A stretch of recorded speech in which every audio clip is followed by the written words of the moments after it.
Mais je ne peux pas aujourd'hui prendre une guerre qui n'a plus lieu et continuer à la vivre dans mes cellules. Et moi, je trouve que là où il y a un problème, en fait, avec les Noirs en Occident et même partout dans le monde, c'est une crise identitaire qui se joue dans les cellules. C'est une crise identitaire qui se joue dans les cellules. Vous savez, moi, quand j'ai compris que quand vous avez été vendu, quand vos ancêtres ou des personnes avant vous ont été soumis ou vendus et il y a des signatures qui ont dû s'apposer, il y a beaucoup de gens aujourd'hui, en fait, qui ont peur de l'administration à cause de ça. C'est transgénérationnel, c'est dans les cellules. Il y a une peur là, viscérale, qui part du ventre, ou même quand certaines personnes voient la police, moi y compris, je vais dire qu'il n'y a aucune raison, mais il y a un réflexe, par exemple, que j'ai, c'est que quand j'écoute la musique et que je vois la musique, la police, je diminue la musique. Comme si, en fait, il y avait une part de moi qui se sentait en danger. Et qui sait que cette personne-là représente un danger pour moi. Il faut se soigner, en fait. La police ne va pas changer de vêtements pour me faire plaisir. C'est à moi de me rendre compte que ce que je suis en train d'avoir comme action est simplement le résultat un résultat chimique à l'intérieur de moi. Et je dois me questionner sur mon rapport aux figures d'autorité. Pourquoi ça me fait peur? Pourquoi quand je suis confronté à un courrier, il y a une forme de boule au ventre là qui commence? Et ça vient de ceux qui nous ont précédés. N'oubliez pas que beaucoup d'entre nous, quand nous étions dans le ventre de nos parents, ils étaient pour beaucoup sans papier. Sans parler des entiers où c'est autre chose. Mais administrativement parlant, il y en a beaucoup que nous, on était dans le ventre et que nous sommes des enfants, comme je l'ai expliqué parfois, qui sont nés pour que nos parents puissent rester en Occident. Parce qu'il y avait les histoires de quitter le territoire ou autre chose. Beaucoup d'enfants n'ont pas été conçus, comme on dit, dans l'amour de deux parents qui se sont assis et qui se sont dit, on va concevoir un enfant, on va lui donner un plan de vie, on va lui donner une direction, on va penser sa vie, on va savoir qu'à 18 ans, il faudra lui avoir mis de l'argent de côté. Beaucoup d'enfants sont venus, comme on dit, comme ça par hasard. Donc maintenant, on peut pas critiquer ceux qui nous ont précédés, mais il va falloir que chacun d'entre nous soit conscient de ça et puisse faire un travail d'acceptation de son identité. Parce que qui ne s'accepte pas ne peut pas s'affirmer. Qui ne s'accepte pas ne peut pas imposer sa présence au monde. Et c'est là en fait que ce rejet viscéral dans les cellules de beaucoup de personnes produit une forme de mendicité d'amour. On ne nous aime pas, on ne veut pas de nous, on ne veut pas de nous donner d'emploi, on ne veut pas nous ouvrir la porte. Je tiens quand même à vous dire que les Chinois ont été des communautés très discriminées. La discrimination n'est pas que contre l'homme noir ou contre la femme noire. Les Chinois ont été discriminés peut-être même de manière autant violente que nous. Parce qu'en fait, c'était de la blague, en fait. Genre, elle est Noache, elle est Shintok, elle est ceci, elle est cela. Et ce sont des gens qui ne se sont jamais réellement rebellés sur un point de vue physique. Mais aujourd'hui, tu peux pas ouvrir une boutique de luxe sans qu'il y ait une traduction en chinois. Ils ont pris une revanche économique. L'idée, c'est pas de venir et de dire qu'on va faire comme les autres, mais il faut accepter son histoire. Et il faut faire la paix avec cette histoire. Il faut vraiment faire la paix avec votre histoire. Oui, nous avons été, pour ceux qui nous ont précédés, à un moment donné, esclavagisés. Oui, pour ceux qui nous ont précédés, ils ont été mis sous tutelle ou d'autres, en fait, ont été mis sous colonisation. Mais aujourd'hui, présentement, en 2025, vous êtes qui? Vous faites quoi? Vous venez d'où? Vous aimez quoi? Et vous allez où? Pensez à partir de vous. Et penser à partir de soi, ça ne veut pas dire qu'on oublie ce qui a été fait. Ça veut dire qu'on l'accepte et on transmute. On se place au-dessus. Qu'est-ce que je peux tout simplement faire et mettre en place pour avancer? Pour que la seule chose dont on se rappelle quand on me regarde, ça ne soit pas forcément de la colonisation ou de l'esclavage, mais que ça soit de quelque chose de plus grand. Pourquoi ne pas avoir la volonté de rentrer dans l'histoire, Même si ça vous fait mal que des gens aient utilisé le terme que vous n'êtes pas rentré dans l'histoire, mais c'est parce que l'histoire n'a pas voulu écrire votre nom. Donc à un moment donné, quand on a été vaincu, qu'est-ce qu'on fait? Soit on réécrit l'histoire à notre avantage, soit on continue à demander une place dans l'histoire du vainqueur. Les Russes ont écrit l'histoire de la guerre à leur avantage. On est d'accord. Les manuels russes racontent la Deuxième Guerre mondiale de manière totalement différente que les Français la racontent. Ils sont pas venus commander leur présence dans les livres français. Ils ont écrit leurs livres. Et ils ont décidé que c'était eux qui avaient aidé tout le monde. On s'en fout en fait que ça soit vrai ou faux. Aujourd'hui, le Russe qui naît, il pense que lui, sans lui, l'Europe n'aurait jamais existé. Ça a au moins servi à ça. Donc, moi, c'est mon regard sur la situation. Et la question que je veux vous poser, qu'est-ce que vous pensez, en fait, des personnes qui sont encore dans la maison, la participation, en fait? Parce que je trouve qu'on parle pas assez de la gestion financière, l'éducation financière, qui est un vrai problème. Parce que je pense que quelqu'un qui n'a pas des bases en éducation financière ne peut pas avoir une bonne gestion par la suite de son entreprise ou même de son salaire. Moi, j'aimerais qu'on parle en fait de ce rapport quand vous avez démarré votre vie. Si vous pouvez parler de vous, bien sûr. Est-ce que vous estimez avoir eu ce qu'il fallait pour démarrer cette vie? Franchement, je trouve que c'est intéressant d'avoir demandé à Charlotte, parce que finalement, ses parents, ils étaient pas non plus dans la richesse. On parle de son père qui est venu dans des conditions comme nos darons africains à nous, en fait. Et finalement, la manière de gérer l'arrivée d'un enfant n'était pas... est différent finalement de ce qu'on décrit depuis tout à l'heure. Bon, l'idée, c'est pas de faire des comparaisons, mais c'est de montrer que finalement, deux personnes peuvent avoir vécu des situations similaires, se retrouver dans des conditions similaires et choisir de vivre de manière complètement différente. Et j'ai bien aimé l'approche de Fatou, ce qu'elle a dit, parce que, en fait, je me rends compte que le syndrome du sauveur a été injecté à beaucoup d'enfants dès le bas âge, en fait. Il y en a beaucoup qui ne comprennent pas pourquoi ils ressentent le besoin de sauver. Et pourquoi ils ont toujours besoin de penser aux autres avant de penser à eux. Mais en réalité, c'est parce que depuis que vous êtes petit, c'est ce qu'on vous demande de faire. On vous demande de penser à vos parents quand vous prenez des décisions. Oui, mais qu'est-ce que ton père dira? Oui, mais qu'est-ce que ta mère dira? Sous couvert de respect. Après, on parlait aussi dans la journée du rapport à la malédiction, parce que je trouve qu'on n'en parle pas assez, en fait. Mais la manipulation, en fait, derrière, oui, le paradis se trouve au pied de tes parents.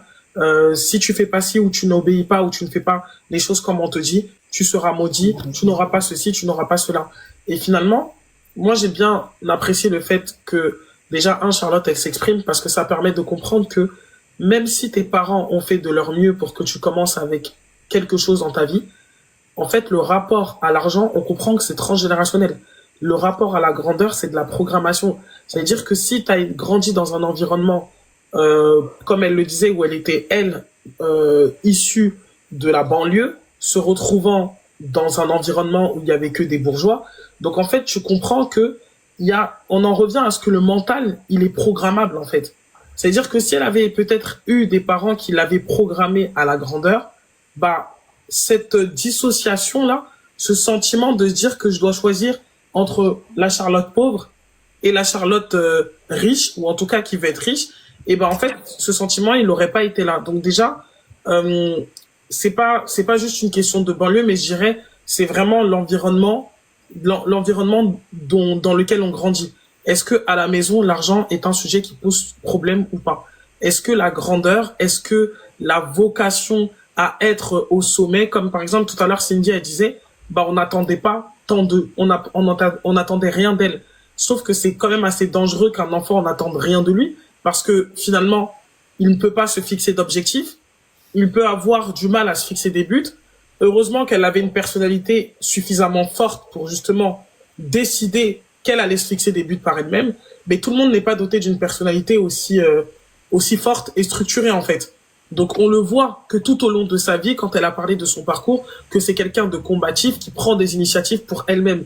Mais si elle n'avait pas cette personnalité de feu, de prendre des initiatives, finalement tu te rends compte qu'elle aurait pu être tout simplement les personnes qu'on décrit depuis tout à l'heure qui se sont dit, bon, vas-y, je vais être caissière et je reste dans ça. J'ai mon petit mec, j'ai mon petit CDI, j'ai mon petit appart, j'ai ceci et on s'en tient à ça. Puisque je fais déjà mieux que mes parents. Mon père, ma mère peut-être vivaient des aides. Bah, moi déjà, au moins, je vis d'un salaire. Parce qu'il y a aussi ce truc-là de je fais mieux que mes parents.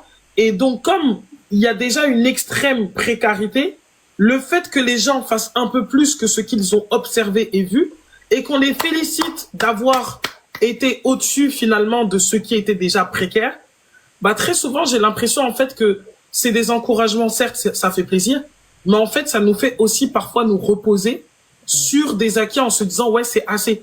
Et c'est ce qui fait aujourd'hui que quand quelqu'un a fait 500 000 ou a fait 600 000 dans notre communauté, on peut le regarder avec des grands yeux en se disant waouh, mais en fait une entreprise elle est censée générer du chiffre. C'est-à-dire que quand tu fais ces 100 000 ou 200 000 pour la première fois, toi, tu crois que tu as eu le gros lot dans ta vie.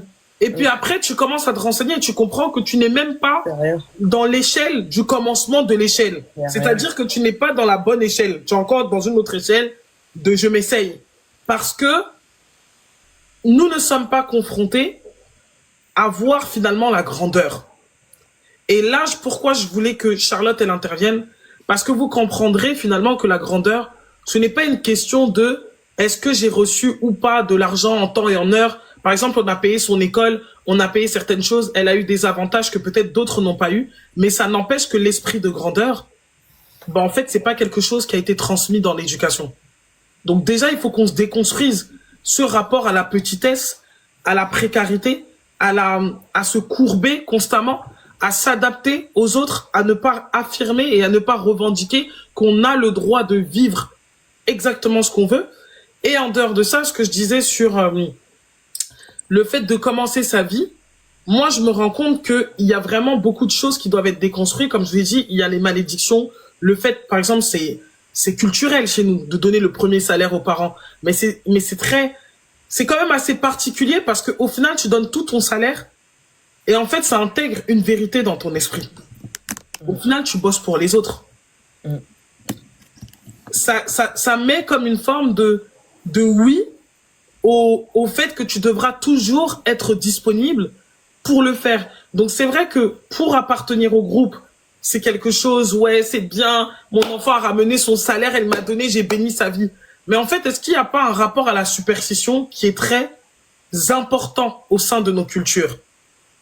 Est-ce qu'il n'y a pas une superstition autour de la famille, autour de la parentalité, qui fait qu'aujourd'hui, on se retrouve avec des gens de 50 ans qui n'arrivent pas à dire non à leur mère ou à leur père? Parce qu'il y a beaucoup de mères qui transfèrent la colère qu'ils ont des pères sur leurs enfants. Donc moi, concrètement, j'ai le visage de mon père, je suis mon papa, quoi. Et il y avait beaucoup, en fait, de mépris. Mais en fait, avec les années, j'ai compris que c'était pas dirigé contre moi, mais c'était la rage, c'était du transfert, en fait. Transfert de la colère qu'elle avait contre mon père vis-à-vis de moi. Et moi, j'ai reçu beaucoup de malédictions. Alors, il est vrai, il y a une chose qui, quand même, je dois dire, que j'ai observé, c'est que il y a quand même une puissance dans les paroles d'une mère. Parce qu'il y a des trucs, en fait, que j'ai vu, comme je dis, passer sous mon nez comme ça. Mais ça ne m'a pas atteint. Mais j'ai quand même vu, c'est comme si ça avait ouvert une porte au danger. Je sais pas si vous voyez ce que je veux dire. Donc, ce qui aurait pu ne pas arriver, on dirait en fait qu'il y a une forme, j'en avais parlé une fois, qu'il y a une forme de magie matriarcale où c'est comme si elle crée des lignes de temps. Et en fait, ces lignes de temps te cherchent, en fait. Et moi, j'ai reçu beaucoup de paroles de ce genre-là. Tu vas rien devenir, cet enfant, même et toi, vous allez rien devenir. Enfin, c'était très compliqué, la colère, la mauvaise expression, les paroles négatives.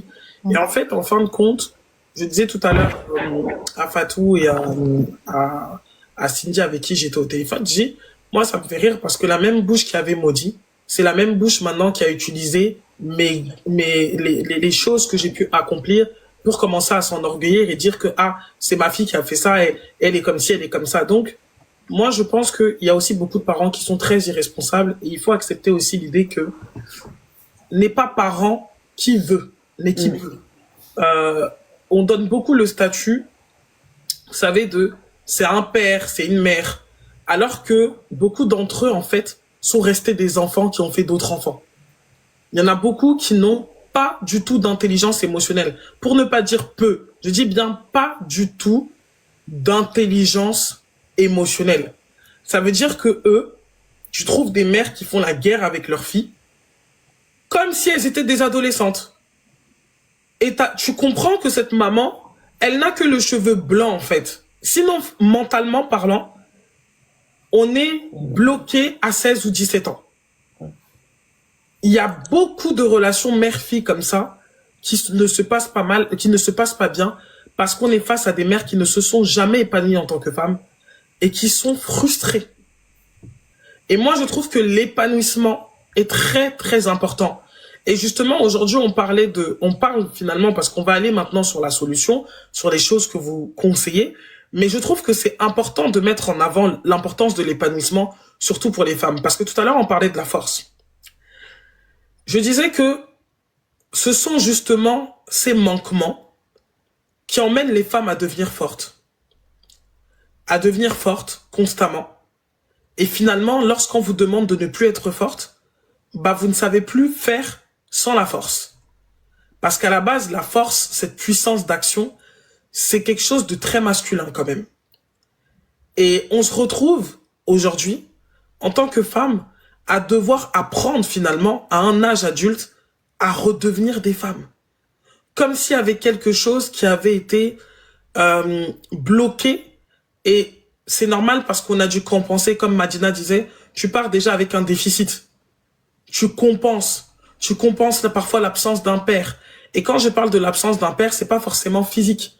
Vous pouvez avoir un père dans la maison qui n'apporte rien sur le plan affectif et émotionnel. Quand tu as eu un papa qui a dû galérer dans sa vie pour obtenir tout ce qu'il veut, vous savez, c'est souvent des papas qui ont du mal, pour certains, hein, qui ont du mal à développer de l'attache affective avec leurs enfants. Souvent même, ils pensent qu'ils sont loupards en fait. C'est-à-dire qu'ils ont tellement dû dribbler pour obtenir les choses que même parfois au sein de la famille, ils continuent à dribbler par habitude. Il y a beaucoup de personnes comme ça. Donc du coup, moi je trouve que ce rapport à la force que on renvoie toujours, je suis une femme forte, c'est ce qui fait ma force, c'est comme ça que j'ai dû être, je suis forte ou autre chose, ben en fait je me rends compte que quand on écrit l'histoire, quand on récite l'histoire, ça a du bon, ça a du beau, parce que au final, cette force nous a aidé en fait à nous surpasser et surtout à nous sortir des situations en fait, des situations qui pouvaient potentiellement être déplorables. Mais aujourd'hui, est-ce que vous pensez avec le recul, les filles, que il y a une manière de faire autrement que par la force? Est-ce que vous avez eu un déclic entre la femme forte et la femme en fait qui se dit « Ok, je pense que je peux faire différemment ». Je vous laisse répondre à ça.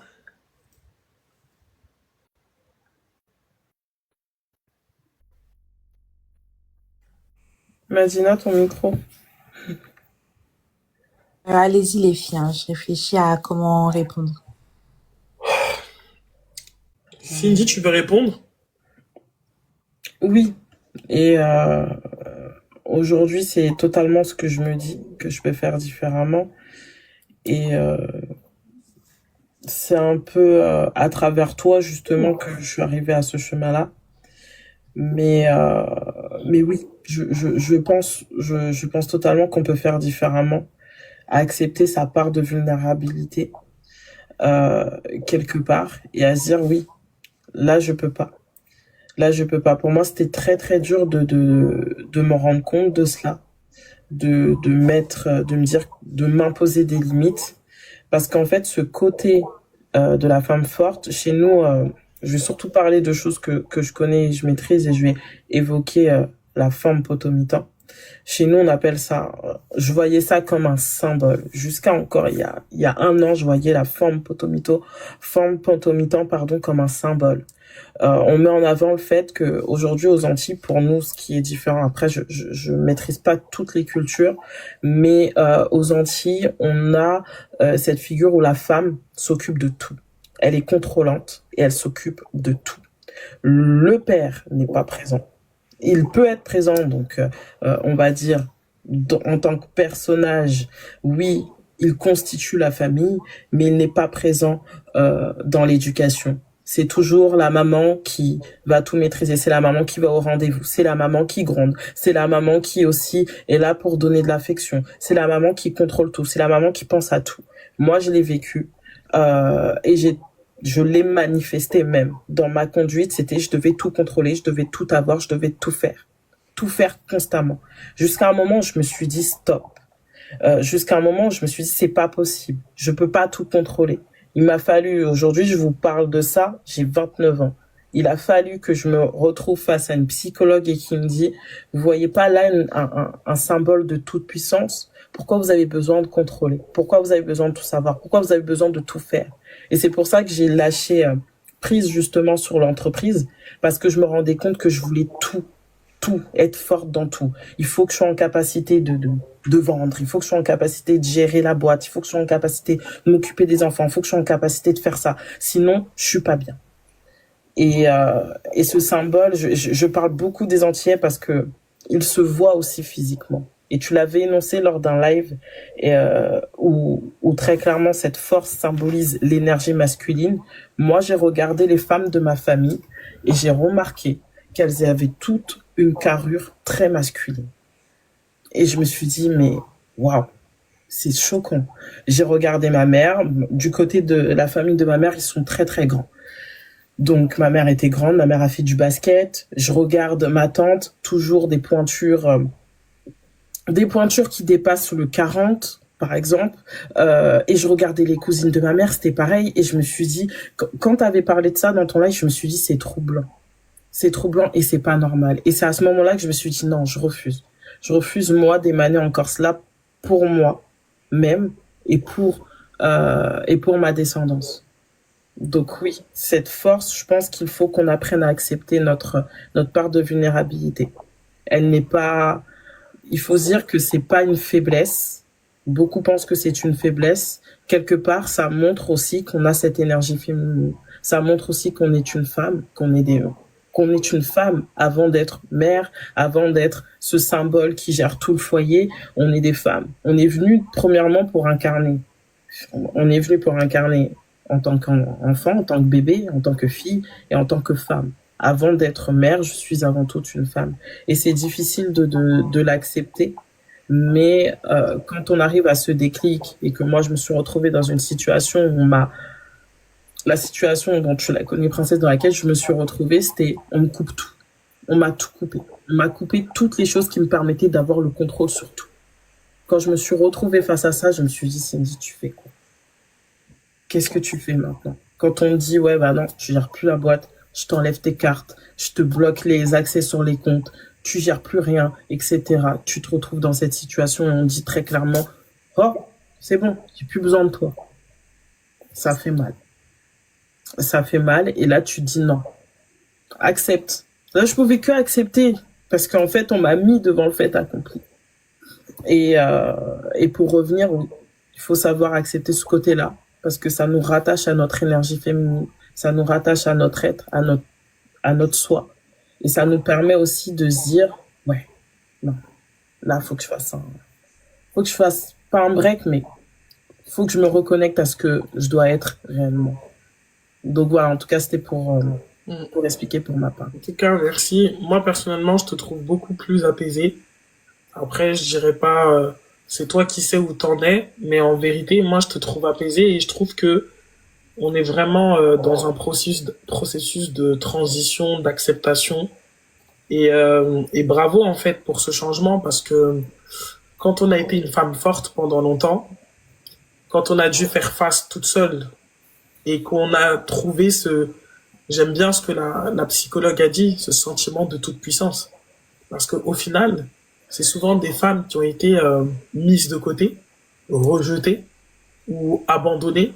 Et en fait, avoir ce sentiment de pleine puissance, c'est comme une revanche, en fait. C'est comme dire, bah, finalement, en fait, j'ai pas besoin de vous. Vous voyez, vous m'avez mis de côté, bah, en fait, c'est devenu ma force. C'est écrire l'histoire et vouloir être le vainqueur, avoir la victoire par chaos dans tous les cas. Et finalement, quand tu t'assois et tu te dis, je cours après quoi, en fait? C'est quoi le problème? Parce que finalement, quand tu es dans cette énergie-là, tu n'arrives pas à déléguer, tu n'arrives pas à accepter l'aide. Même pour prendre une ménagère à la maison, tu veux tout faire. Tu veux être l'épouse, tu veux être la bonne mère, tu veux être la bonne professionnelle, tu veux être la bonne carriériste. Et je trouve que c'est important, quand on parle de carrière, d'aborder cette dimension du féminin, parce que beaucoup de femmes parlent de carrière et elles oublient leur féminité. Et moi, personnellement, c'est pas ce que j'ai envie d'inspirer aux autres. Et je n'ai pas non plus envie d'être inspirée par une femme qui doit choisir entre la carrière et la féminité. Comme si, en fait, les deux ne pouvaient pas tout simplement se rejoindre et créer quelque chose de différent. Je ne conçois plus un monde sans épanouissement dans le cadre de ma vie professionnelle. Vous savez, il y a un truc qui me vient à l'esprit. Parfois, dire non à quelqu'un, c'est l'aider. Apprendre à dire non, c'est vous aider, mais c'est aussi aider l'autre. Il y a des personnes qui n'ont pas l'habitude qu'on leur dise non. Donc c'est quelque chose, c'est une frustration qu'ils n'arrivent pas à gérer. Et ils manipulent émotionnellement parlant. T'as des parents qui disent à leurs enfants, oui, moi je vais plus jamais venir chez toi si tu fais pas ça. En tout cas, si tu fais pas ça, c'est que je suis pas ta mère ou je suis pas ton père. Et en fait, il est de votre responsabilité à vous de vous détacher du people pleasure. Parfois, le people pleasure, il n'est pas au travail, il n'est pas avec les amis, il est dans la famille. Ce besoin de prouver qu'on est un enfant légitime qui mérite toute la considération. Les gens ont beaucoup peur, en fait, d'être rejetés par le groupe. Et parfois, le groupe, là, c'est la famille. Si je dis non, je serai perçue comme la méchante. Si je dis non, je serai perçue comme la personne, en fait, qui en a et qui ne veut pas donner. Et souvent, les gens, pour dire non, ils se justifient. Ils n'arrivent pas à dire non. Et ils vont dire, je peux pas parce que, en fait, tu vois, nanani, nana, ton propre argent. Tellement vrai. Ta propre vie. Ta propre sueur. Et peut-être l'argent de ton mari qu'il allait travailler pour venir te donner. On estime, par exemple, que si tu as un homme qui a un certain niveau financier, il y a une forme de légitimité à se dire que ton mari doit donner. Et j'ai connu des personnes qui ont perdu leur foyer à cause de ça, en fait. À cause du fait que, parce que vous avez deux types d'enfants. Vous avez les enfants qui sont un peu rebelles dans le sens qu'ils vont dire, bah, en fait, moi, je fais ce que je veux. En gros, voilà. Et t'as aussi l'enfant qui va tellement être en quête de l'amour de son père ou de sa mère, qui sait au fond que c'est pas forcément ce qu'il faut faire, mais qui est prêt à perdre peut-être même son mari, ses propres enfants, mettre sa propre famille en danger pour toujours correspondre à ce que la petite fille ou le petit garçon doit être aux yeux du père ou de la mère. Et il y a combien de femmes, en fait, qui se sont retrouvées aujourd'hui à avoir des conflits dans leur ménage parce qu'elles n'ont pas appris à dire non. Elles n'ont pas appris à protéger leur foyer. Vous oubliez, en fait, que vous avez la famille dont vous êtes issu et vous avez la famille que vous construisez, que vous bâtissez. Et la famille que vous bâtissez devient votre priorité. Comme à un moment donné, vous auriez aimé que vos parents, vous soyez leur priorité pour eux quand ils décidaient d'envoyer tout leur argent en Afrique ou quand ils décidaient, en fait, de sauver les oncles, de sauver les tantes. Et finalement, la réalité nous montre, est-ce que ça a réellement été utile, en fait, ce sacrifice? Est-ce que ce sacrifice de la famille qu'ils avaient pour la famille dont ils étaient issus a été bénéfique? Déjà, il y a cette question qu'il faut se poser. On en revient un peu à la question de Madina tout à l'heure. Est-ce qu'ils sont bénis? Bah, en fait, est-ce qu'ils ont réussi leur vie? Est-ce que quelqu'un, finalement, qui a raté sa vie est en mesure de manipuler la vôtre? Déjà, ça, c'est une question qu'il faut se poser et surtout, sans mettre de colère dans ça. Parce que comme je vous ai dit, ce n'est pas en fait un procès d'État qu'on est en train de faire. C'est vraiment comprendre l'environnement dans lequel on a grandi pour maintenant, à partir de là, se donner de nouvelles bases et accepter le fait que si vous ne commencez pas à dire non, personne ne le dira à votre place. Le non vous protège, le non vous préserve, le non marque une limite à ce que vous êtes capable de faire. Et le non vous préserve votre espace de vulnérabilité où vous reconnaissez aussi que vous ne pouvez pas toujours être forte. Vous ne pouvez pas toujours être la personne disponible pour tout le monde. Et vous n'avez pas à l'être, en fait. Je veux dire, il y a des fidélités inconscientes que les gens ont vis-à-vis de leur famille, où ils ressentent même une anxiété quand ils ne font pas ce qu'on leur a demandé. Et au final, combien de personnes voient leur vie détruite parce qu'ils ont passé plus de temps à construire la vie des autres qu'à construire la leur. Et très souvent, l'ironie du sort, c'est que quand vous avez besoin, il n'y a personne. Hein. C'est ça l'ironie du sort. Exactement. Et vous savez, j'avais lu quelque part que Dieu permet que vous rencontrez des ingratitudes parce que vous êtes trop, des ingrats parce que vous êtes trop gentils en fait. Et quand j'avais lu ça, j'ai dit, hé, quel culot par l'auteur. Mais en fait, c'était réel. Parce qu'en fait, vous êtes tout le temps gentil. Bah, il faut vous envoyer des ingrats, en fait, pour que vous puissiez un peu vous calmer. Parce que c'est pas votre responsabilité d'être gentil. Vous devez juste être juste. Vous devez être juste. Mais la justesse, elle commence envers soi-même. Tu n'as pas assez pour toi. Pourquoi tu vas commencer à réfléchir à ce que tu peux faire pour aider, pour trouver une solution? Je n'ai pas. Et j'expliquais une situation que j'ai eue avec mon père où un jour il m'a appelé, il m'a dit qu'il avait besoin de 200 euros. Je lui ai dit, moi j'ai besoin de 10 000 euros, j'ai des problèmes très sérieux là actuellement. Et lui, le culot incarné, il me dit, et donc moi qu'est-ce que je fais alors? Comment je vais faire? Donc, c'est-à-dire qu'il s'est même pas questionné de ma fille, ça va, comment tu vas faire? J'ai dit, là même, j'ai un problème de 10 000 euros. C'était 14 000, mais là même, c'est un problème de 10 000 euros. Est-ce que tu peux m'aider, papa? Il dit, mais t'aider que je vais t'aider comment? Je vais t'aider comment? Moi, je te dis que j'ai un problème de 200 euros. Tu me dis que tu as un problème de 14 000 que tu as déjà réglé, il reste 10 000. Après, il dit, et donc moi, je fais comment maintenant? Ça m'a tellement énervé qu'ils me disent, je fais comment maintenant? Parce que je me suis dit, c'est quoi cet inversement de rôle? Tu peux ne pas avoir l'argent pour m'aider, mais tu peux avoir des mots motivants. Tu peux avoir une prière pour moi. Tu peux me dire, ah, ma fille, j'ai pas l'argent pour t'aider, mais t'inquiète pas, t'es forte, ça va aller tranquillement. Je vais prier pour toi, je suis. Mais même ça, t'as pas. Pourtant, c'est gratos. Pourtant, c'est gratos. Et après, t'as ce côté de la personne est en colère, où tu vas l'appeler, elle va bouder. Je sais pas si vous voyez, genre, tu n'as pas donné ce dont j'avais besoin, donc tiens-toi loin. Et il y a beaucoup de gens qui tombent dans ce genre de manipulation. Moi, à l'heure actuelle, là, j'ai bloqué tout le monde. Je n'appelle les gens que quand tout va bien dans ma vie. Je n'appelle les gens que quand j'ai de l'argent à dépenser en excès. Si je n'ai pas en excès, j'appelle personne.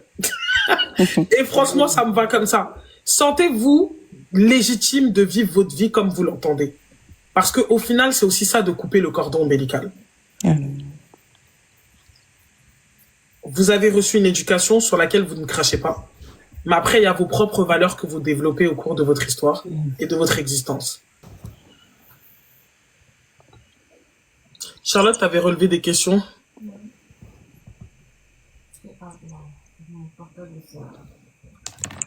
Ok, bon, c'est pas grave. Bon, le portable de Charlotte, c'est éteint. Hein. Les questions, s'il vous plaît. Et si vous n'avez pas de questions, tout le monde va dormir parce que je suis un peu fatigué là. Mais en tout cas, franchement, c'était grave cool. J'ai trop kiffé la discussion. On a besoin de s'asseoir et de penser comme ça. C'est intéressant.